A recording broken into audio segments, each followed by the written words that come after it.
बिस्मिल्लाहिर्रहमानिर्रहीम। अस्सलाम वालेकुम नाज़रीन, आप यूट्यूब चैनल देख रहे हैं। मैं इमरान खान हूँ। बड़ी खबर ये है कि इमरान खान साहब की कुछ उनके सियासी लोगों से और उनकी बहनों से उनकी मुलाकात हो गई है और ये मुलाकात लंबे अरसे के बाद करवाई गई है।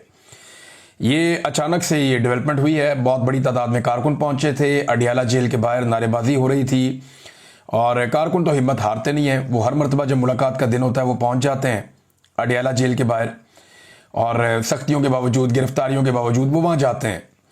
अब इमरान खान साहब की बहनों को वहाँ पे आज एक अजीब चीज़ ये देखी गई कि गाड़ी समेत उन्हें अंदर जाने की इजाज़त दे दी गई और वहाँ जो लोग मौजूद थे वो कह रहे थे जी, पुलिस वाले ने बाकायदा हाथ से ऐसे इशारा करके सैल्यूट की तरह का उन्हें अंदर जाने के लिए बुलाया। दिल से तो सारे इज्जत ही करते हैं ना, इमरान खान की फैमिली है और ये सारे कुर्बानियाँ भी दे रहे हैं। अभी इमरान खान की एक बहन के 2 बेटे गिरफ्तार कर लिए गए। एक बहन का एक बेटा जो है वो लंबे अरसे से अभी तक कैद में 2 साल हो गए। उसे मिलिट्री कोर्ट ने सजा दी हुई है 10 साल की। फिर जो इमरान खान ने बर्दाश्त किया, उनकी पार्टी ने बर्दाश्त किया, तो लोग इज्जत तो करते हैं चाहे सरकारी मुलाजिम हो या कोई भी। तो गाड़ी समेत इमरान खान साहब की फैमिली को अंदर जाने दिया गया मुलाकात करने के लिए। कुछ किताबें भी इमरान खान साहब को पहुंच गई हैं। ये किताबें आप देख सकते हैं अपनी स्क्रीन पे। ये द ब्लैक जैकोबिन्स और रीओपनिंग मुस्लिम माइंड्स और लॉस्ट इस्लामिक हिस्ट्री एक किताब ये है। डिफरेंट जो राइटर्स हैं उन्होंने ये किताबें लिखी हुई हैं। फ़लस्तीन के ऊपर एक किताब है, सलाउद्दीन अयूबी पे एक किताब है और एक जो है वो खिलाफत के ऊपर एक किताब है, the history of an idea. तो ये डिफरेंट 6 किताबें अभी इमरान खान साहब को पहुंचाई गई हैं। अब जितनी किताबें इमरान खान साहब ने पढ़ ली हैं ना, शहबाज शरीफ की शायद सारी काबीना ने नहीं पढ़ी होंगी। बल्कि इस वक्त जो सारे के सारे कोर कमांडर हैं उनको इकट्ठा कर लें, उन्होंने मिलकर इतनी किताबें नहीं पढ़ी होंगी जितनी इमरान खान साहब ने किताबें पढ़ ली हैं। वो एक पढ़े लिखे आदमी है, उनके पास बहुत ज़्यादा नॉलेज है चीज़ों का और एक लीडर जो है वो उसका विजन ज़्यादा होता है हम लोगों से। तो इमरान खान जो है वो डिफरेंट आदमी है और उन्होंने अपना वो टाइम जो जेल के अंदर लोग ज़ाया कर देते हैं माफ़ीनामे लिखने में, इमरान खान साहब ने वो टाइम किताबें पढ़ने में लगाया और उन्होंने दीनी तालीम और दीगर चीज़ें हासिल करने में लगाया। तो ये वक्त भी इमरान खान ने ज़ाया नहीं किया।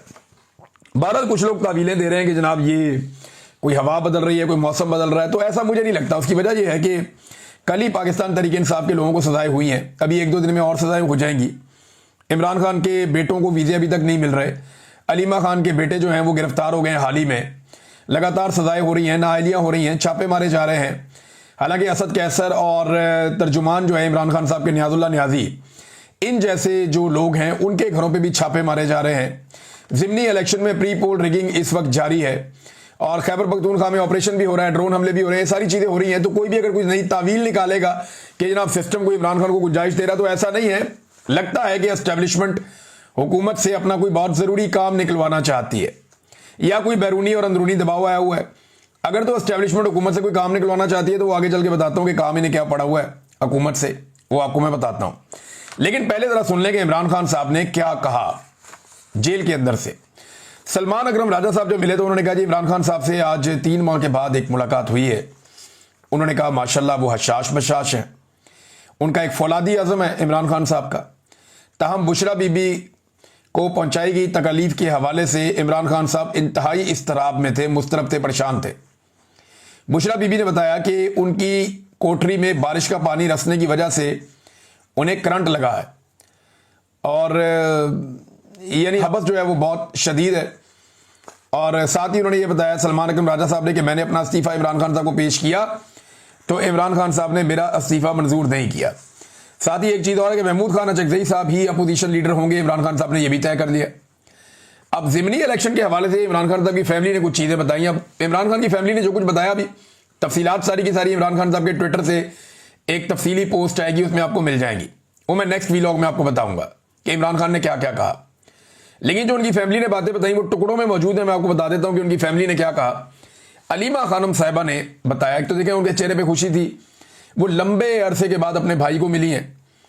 हालांकि उनके 2 बेटे इस वक्त रिमांड के ऊपर पुलिस को दिए गए हैं अदालत की जानिब से और जिस तरह उन्हें गैर कानूनी तरीके से अगवा किया गया, गिरफ्तार किया गया, वो भी सबके सामने है। अब अलीमा खानम साहिबा को अपने भाई से मुलाकात हुई तो उनके चेहरे पे एक रौनक थी और एक परेशानी भी साथ है। बेटे भी अगवा हो गए, गिरफ्तार हो गए। तो यहाँ में तो इंसाफ मिलता नहीं पाकिस्तान में। अच्छा, उन्होंने जो गुफ्तगू की वो ये कहती है ज़िमनी इलेक्शन के हवाले से इमरान खान साहब ने अपनी राय दी है कि हमें इस इलेक्शन को लेजिटिमाइज नहीं करना चाहिए, यानी इस इलेक्शन को कानूनी हैसियत नहीं देनी चाहिए, इखलाकी और कानूनी हैसियत नहीं देनी चाहिए। अब इमरान खान ने हुक्म दिया है कि आज शाम को सियासी कमेटी बैठ के मेरी राय को सामने रखें और फिर किसी नतीजे पे पहुंचें, और अगर वो किसी नतीजे पे पहुंचे और कोई उनके पास तजावीज़ हैं तो वो लेकर कल मेरे पास आएँ, फिर हम फैसला करेंगे कि इलेक्शन लड़ना है या नहीं लड़ना। ये अलीमा खानम साहिबा ने कहा इलेक्शन ज़िमनी लड़ने के हवाले से।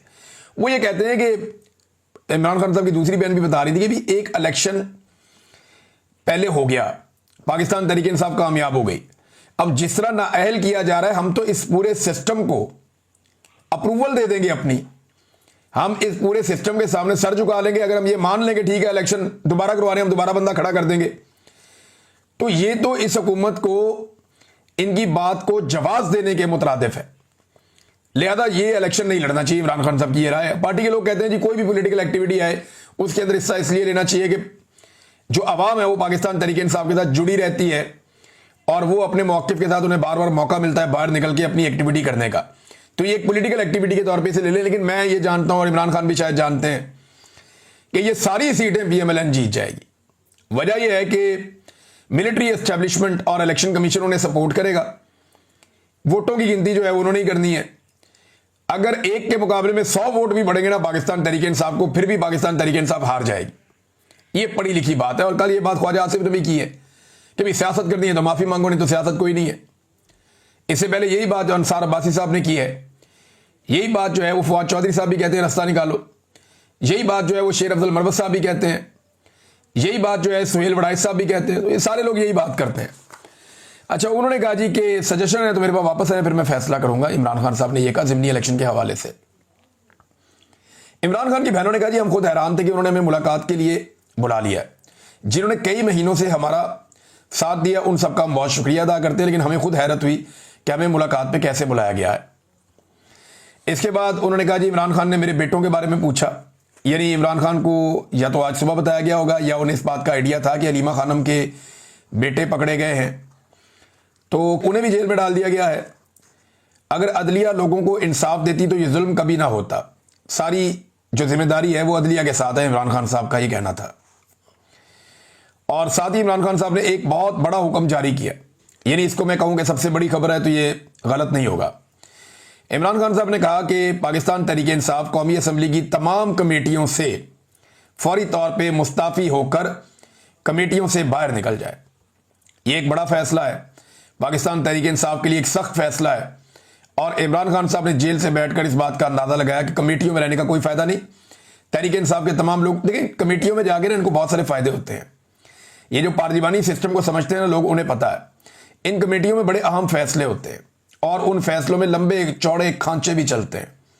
तो इन कमेटियों से निकलने का मतलब यह है कि निज़ाम के अंदर जो सहूलतकारी या निज़ाम के अंदर जो मफाद इमरान खान साहब के साथियों को अगर कहीं दिख रहा है तो वो उस मफाद से अपने आप को अलग कर लें।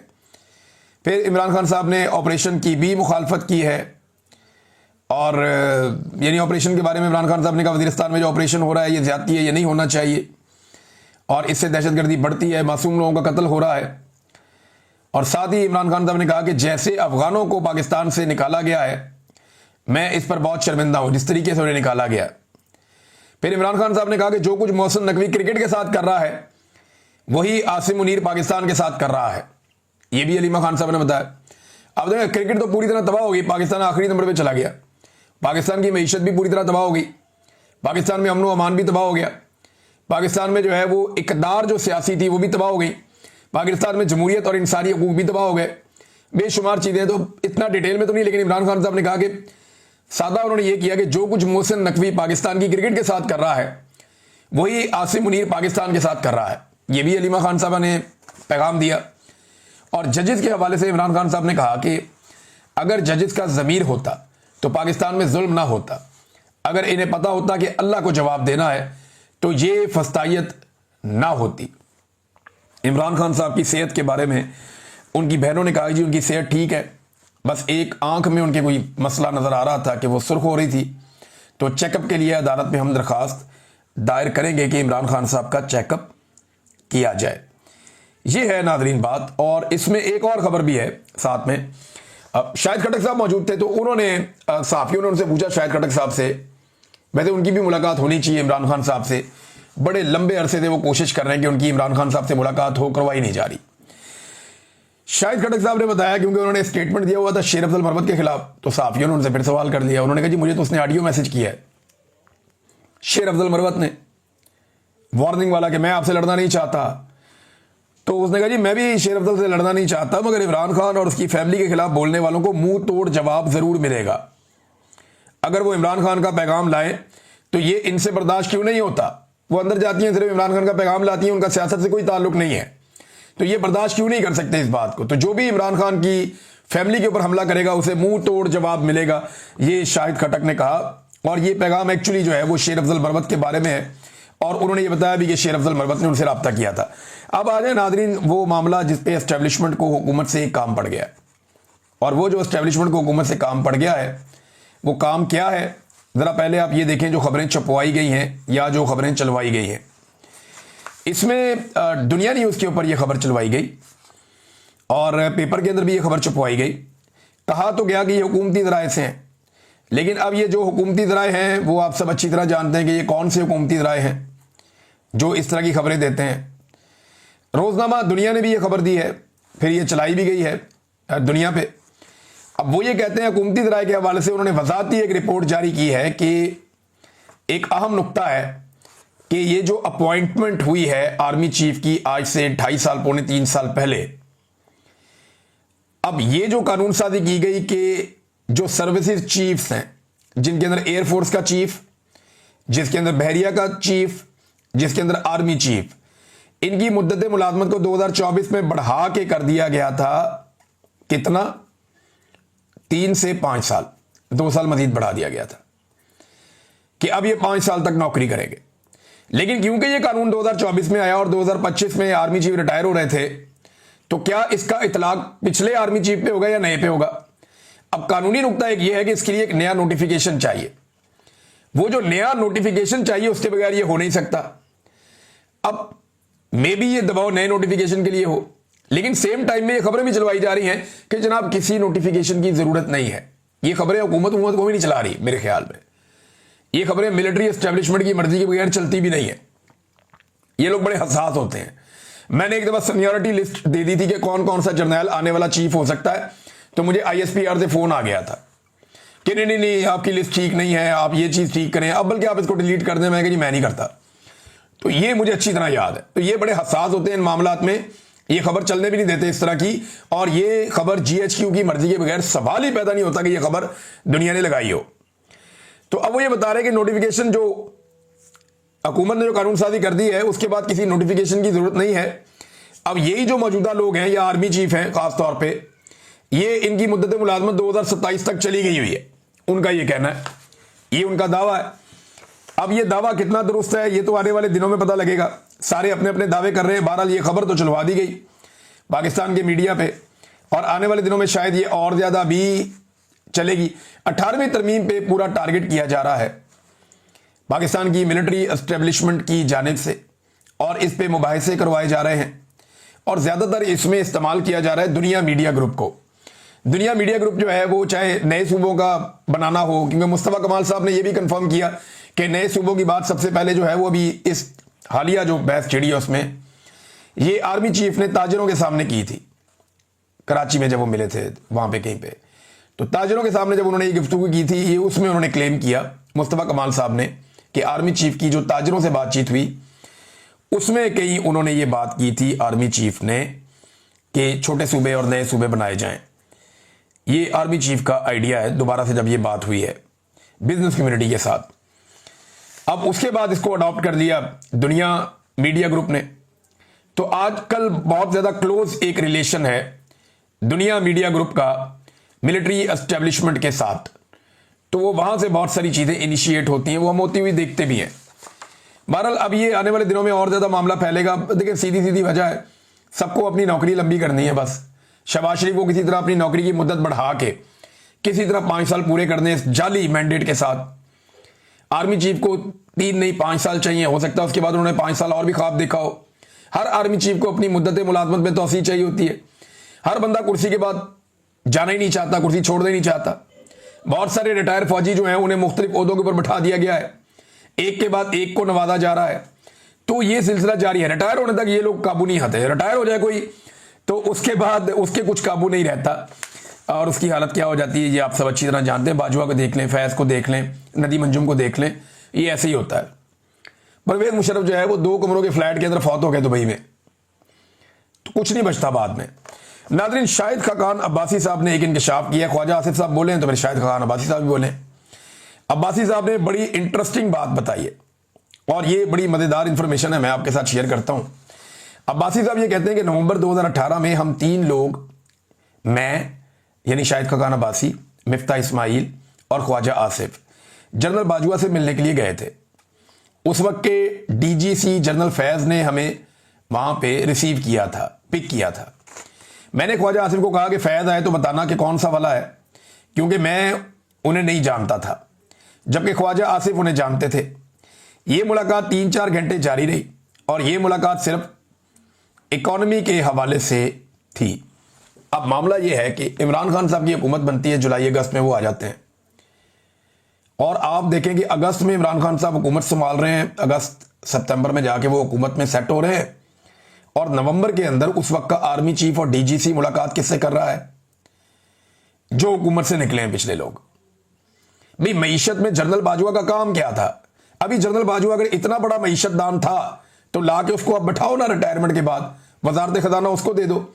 एक भी जर्नैल अगर काबिल होता तो औरंगजेब की जगह किसी जर्नैल को ला के बैठा देते, रिटायर्ड जर्नैल को, जनरल बाजवा को बैठा देते, जनरल नदीम अंजुम। ये जब तक सीट के ऊपर होते हैं तब तक चौधरी बन के ये सारी चीजें संभाल रहे होते हैं।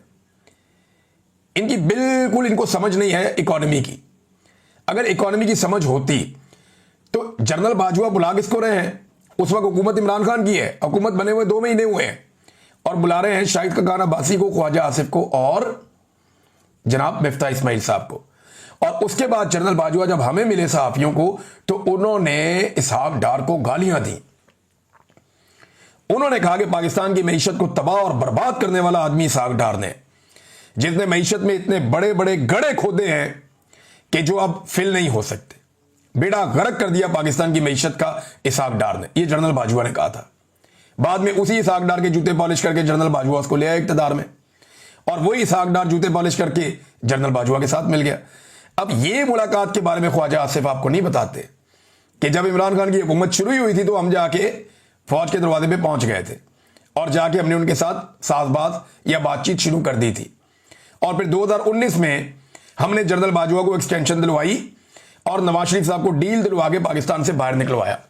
ये बातें नहीं बताते क्योंकि ये बातें बताने में इनको जरा थोड़ी शर्मिंदगी महसूस होती है। बार शाहिद खाकान अब्बासी साहब उन्होंने पोल खोले और भी खुलेंगे, बड़ी चीजें सामने आएंगी। नादरीन, जापान का जो दौरा किया है मरियम नवाज ने, उसको कामयाब दौरा करार देने के लिए करारदाद पेश कर रहे हैं पंजाब असेंबली में। आप अंदाजा करें, करारदाद पेश कर दी पंजाब असेंबली में कि दौरा कामयाब है। कोई काबिल जिक्र शख्सियत इनको दौरे में नहीं मिली। वहां पे किसी जापानी ने या ओवरसीज ने इन्हें मुंह नहीं लगाया। ये वहां पे अपने फैमिली फ्रेंड्स को लेकर, अपने फैमिली के लोगों को और फ्रेंड्स को लेकर, फैमिली फ्रेंड्स को लेकर ये एक सैर सपाटे के ट्रिप पे गए हुए थे। कुछ डेकोरेशन का सामान इन्होंने देखा और पसंद किया, वो पाकिस्तान पहुंचेगा। अब इसे जनाब वो कह रहे हैं जी एक कामयाब दौरा है जनाब, और ये कह रहे हैं कि दौरे के खिलाफ बात करना मुल्क दुश्मनी करार दे दिया उनकी एक वजीर ने। भाई वोट चोरी करना मुल्क दुश्मनी है, जाली हुकूमत बनाना मुल्क दुश्मनी है, मैंडेट चोरी करना मुल्क दुश्मनी है। ये दौरा जो कामयाबी का कोई एक पैरामीटर आप बता देंगे, ये वाला पैरामीटर है जिसकी वजह से दौरा कामयाब हुआ। कल को आप जापान से कुछ चीजें खरीद के लाके खड़ी कर देंगे जी दौरा कामयाब हो गया। आपने जापान से कुछ सीखा कि वो कैसे सादगी में रहते हैं, कुछ सीखा कि वो कैसे आइजी में रहते हैं, कुछ सीखा कि वो आवाम को कितनी अहमियत देते हैं। जो चीजें सीखने वाली थी वो आपने वहां नहीं सीखी और दौरा कामयाब हो गया जनाब। ये एक तफरी और इंजॉयमेंट वाला दौरा था। अब ये पाकिस्तानियों के बजट से हुआ है तो पाकिस्तानियों के खाते में डाल दिया है, अखबारों में भी करोड़ों के इश्तिहार छाप दिए जनाब, बहुत कामयाबी हो गई है। मौजा ही मौजा। जबरी गुमशुदगियों के हवाले से नादरीन एक स्टेटमेंट आया, मुझे तकलीफ हुई। ये स्टेटमेंट जो है वो कमरुज़्ज़मान कायरा की जानिब से नहीं आना चाहिए था। देखें, जो एक्चुअली उन्होंने जबरी गुमशुदगी की बात है सच नहीं की, लेकिन अतर अमानुल्लाह साहब ने जो तकरीर की थी ना चंद दिन पहले एक प्लेटफॉर्म पे, ह्यूमन राइट्स का मामला था, तो उन्होंने बात की थी कि रियासत का फर्ज है कि अपने बच्चों की हिफाजत करे। जब रियासत खुद जबरी गुमशुदगियों में मुलविस होगी तो अदालतें कुछ नहीं कर सकती। ये रियासत की ड्यूटी है कि वो लोगों को अकाउंटेबिलिटी करे। अदालतों के लिए मुश्किल हो जाता है जब सरकार ताउन ना करे। ये जस्टिस अतर अमानुल्लाह साहब ने कहा था। इस पे जनाब जबरी गुमशुदगियों पे जस्टिस अतर अमानुल्लाह बात कर रहे हैं और कमरुज़्ज़मान कायरा जैसे सियासी वर्कर वो ये स्टेटमेंट दे रहे हैं कि जस्टिस अतर अमानुल्लाह आईनी और कानूनी बातें करें, अगर सियासत करनी है तो फिर सियासत के मैदान में आकर करें। उसको उठा के काजी फायद ईसा को ये लोग ले गए थे कौमी असम्बली में, वो सियासत नहीं थी। काजी फायद ईसा हर दूसरे दिन कहीं ना कहीं तकरीब में तकरीर करते थे, वो सियासत नहीं थी। इनके मफाद में कोई जज बात करे, गैर आईनी गैर कानूनी बात करे तो ये सर पे उठा लेते हैं। जो जज जबरी गुमशुदगी के खिलाफ बात करें कहते हैं ये सियासत कर रहा है।